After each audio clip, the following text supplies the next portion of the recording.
tarih kitaplarının sustuğu, arkeolojinin çaresiz kaldığı o karanlık noktadayız.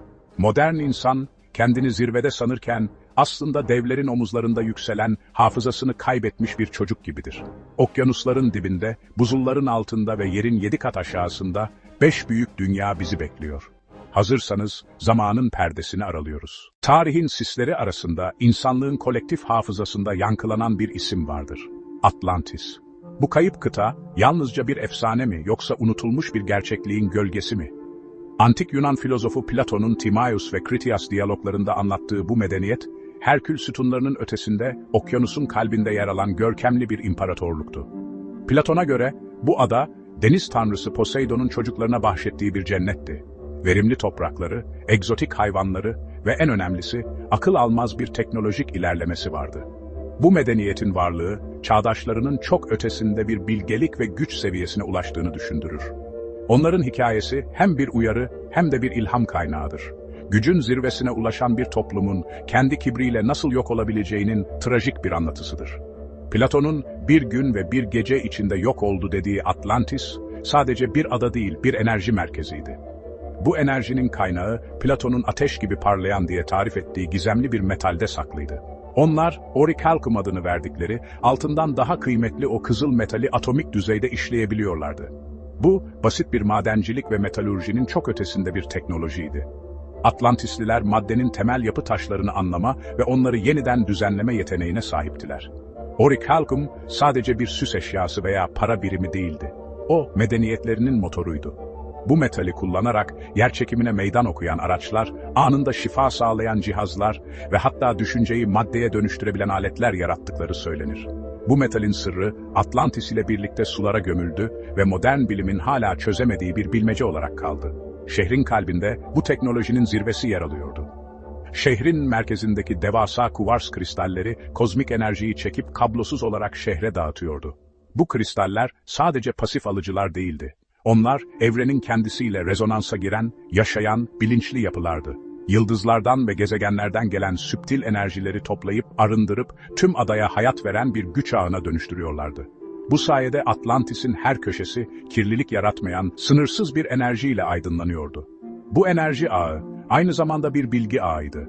Kristaller aracılığıyla tüm vatandaşların telepatik olarak birbirine bağlı olduğu, kolektif bir bilinç oluşturduğu iddia edilir. Bu, uyum ve refahın temel taşıydı.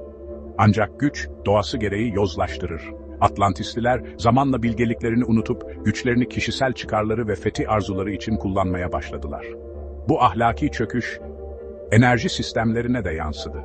Ancak güç zehirlenmesi, frekansların bozulmasına yol açtı. Evrenle kurdukları hassas uyum bozuldu. Kristaller, artık saf kozmik enerjiyi değil, kendi hırslarının ve kibirlerinin negatif enerjisini çekip yansıtıyordu. Bu kontrolsüz güç, adanın jeolojik dengesini sarstı, depremleri ve volkanik patlamaları tetikledi. Efsaneye göre, son büyük deneyleri sırasında kristal ağını aşırı yüklediler ve bu, zincirleme bir felakete yol açarak kendi sonlarını getirdi. Okyanus, onları ve sırlarını yuttu. Bugün Atlas Okyanusu'nun derinliklerinde tespit edilen manyetik sapmalar, acaba hala çalışan o kadim kristallerin son çırpınışları mı? Belki de Atlantis tamamen yok olmadı, sadece boyut değiştirdi.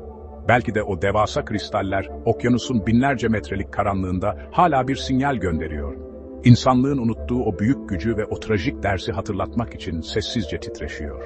Bu anormallikler, kayıp bir medeniyetin hayaleti mi, yoksa gelecekte yeniden keşfedilmeyi bekleyen bir teknolojinin fısıltısı mı? Cevap, okyanusun soğuk ve karanlık sularında, zamanın ötesinden bize göz kırpan bir gizem olarak kalmaya devam ediyor. Atlantis'in kibrine inat, Pasifik'in kalbinde sessiz ve bilge bir dev uyuyordu. Mu. İnsanlığın ana vatanı. Bu kadim uygarlık, Atlantislilerin aksine dış dünyaya hükmetme arzusundan uzaktı. Onların yolculuğu içe dönüktü. Evrenin sırlarını kendi bilinçlerinin derinliklerinde arıyorlardı. Mu için en büyük fetih, zihnin madde üzerindeki mutlak zaferiydi. Onlar için teknoloji, kaba metal yığınları değil, zihnin sınırsız gücüydü. Bu güç, evrensel yaşam enerjisiyle, yani vril ile uyumlanarak elde edilirdi. Her birey doğuştan bu kozmik enerjiyle bağlantı kurma potansiyeline sahipti. Eğitimleri bu bağı güçlendirmek ve bilinci evrenin kendisiyle aynı frekansta titreşecek şekilde yükseltmek üzerine kuruluydu. Maddenin katı bir yanılsama olduğunu, her şeyin özünde saf enerjiden ve titreşimden ibaret olduğunu anlamışlardı. Bu anlayış onlara doğanın kanunlarını eğip bükme yetisi veriyordu. Bu derin bilginin kanıtları zamanın ve felaketlerin ötesine taşındı. Tibet'in en gizli manastırlarında korunan Naachal tabletleri, Mu halkının maddeyi düşünce gücüyle nasıl titrettiğini, yerçekimini nasıl etkisiz hale getirdiğini anlatır.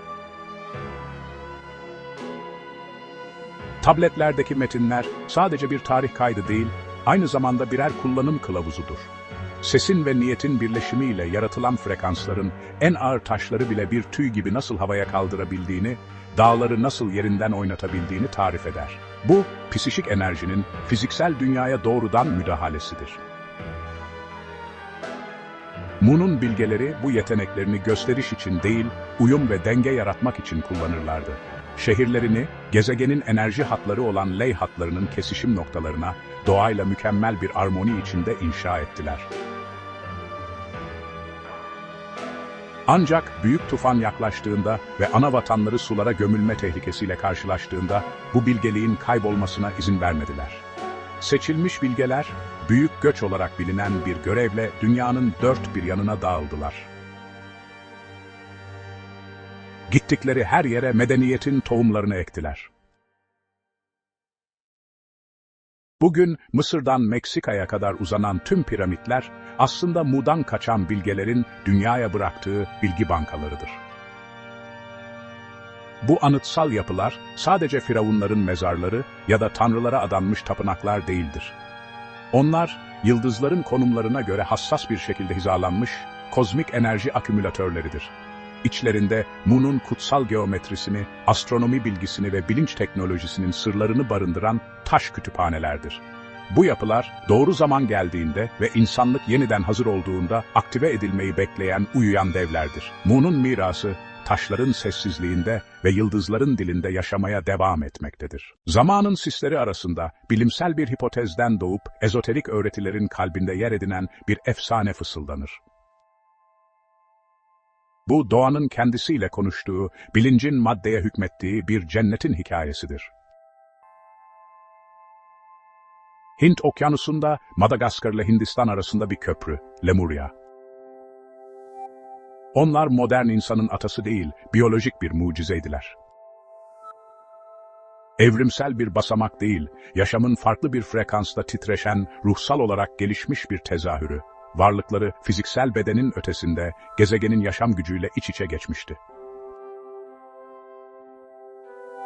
Bu varlıklar, Gaia'nın yani dünyanın bilincinin ilk çocukları olarak kabul edilir.